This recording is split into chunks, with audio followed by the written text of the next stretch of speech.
everyone, and welcome to the Weekly Loot, MMOTech's weekly news show that also gives you a chance to win some loot of your own. I'm your host, Reina, and congratulations to last week's loot winners, Bloodbath and Sergeant Simpson. I hope you're enjoying your copies of CSGO. And for the rest of us out there, remember to stick around to the end to find out how to get your hands on some of that loot.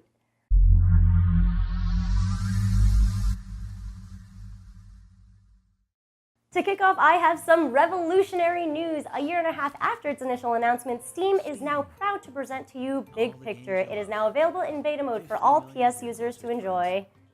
What is Big Picture, you ask? It is known as the world's first-person web browser where your big screen meets your PC. The idea is simple, to be able to hook up your PC as a console to your television the way any other gaming console does. Big Picture allows you to navigate the Steam interface and play your games along with being able to watch movies and TV shows through this medium.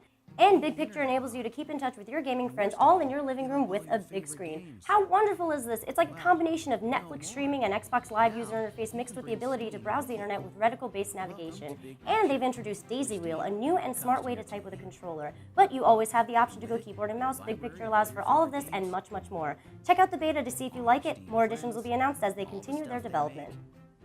American McGee, the developers for Alice Madness Returns and Quake, has unveiled their brand new action RPG project, Akaneiro Demon Hunter. Akanero is set in feudal Japan, think Inuyasha era, with those mythological demons and shrines and magic. Players take on the role of Red Hunters, which are an elite group of demon hunters in this game. The trailer explains that you are to defend Yomi Village until its inevitable fall. This causes the underworld to rise, and then you must face the yokai or demons that litter your world. Many agree that the gameplay does look a lot like Diablo 3, but the graphics of the game are inspired from hand-painted Japanese art depicting their folklore. Their main website also mentions the ability to customize your hunter by manipulating its specializations and development. This beautiful action RPG is also accepting registration into their closed beta as of this week. And it's about time. This past week, Hi-Rez Studios has just revealed a new SMITE God, Thor, the God of Thunder. He and his hammer Mjolnir look pretty intimidating.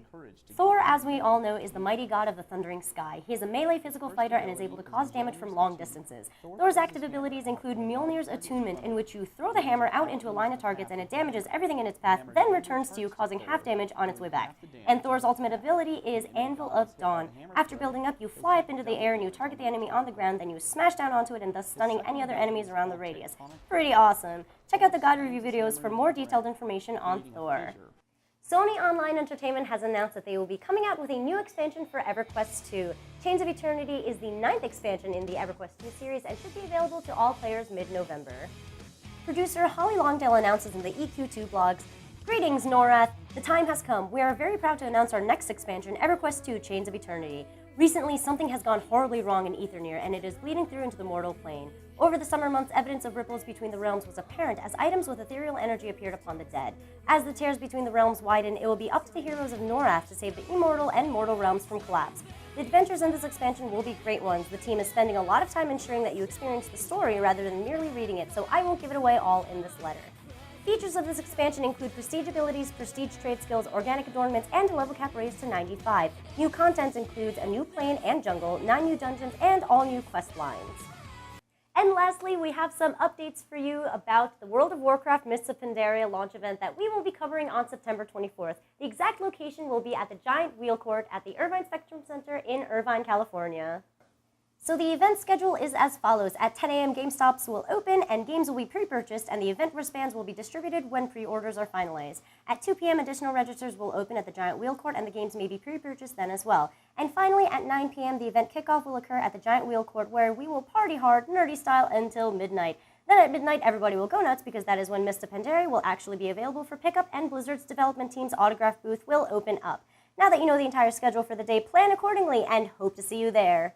For this week's Weekly Loot, we are giving away a pre-order copy of the ever-popular action RPG Torchlight II, so the winner can play immediately as the game comes out on September 20th. In order to win, tell me to post exactly why you think you deserve to win Torchlight 2. Thanks again for tuning in to the Weekly Loot. Have a great gaming weekend. Good morning. Morning. Hey, dude. What? You're not supposed to wear a green shirt. Why? Oh. Yeah, I didn't think about that. Hold on. Okay, let's, hey, do you have another shirt? Sweet iPad.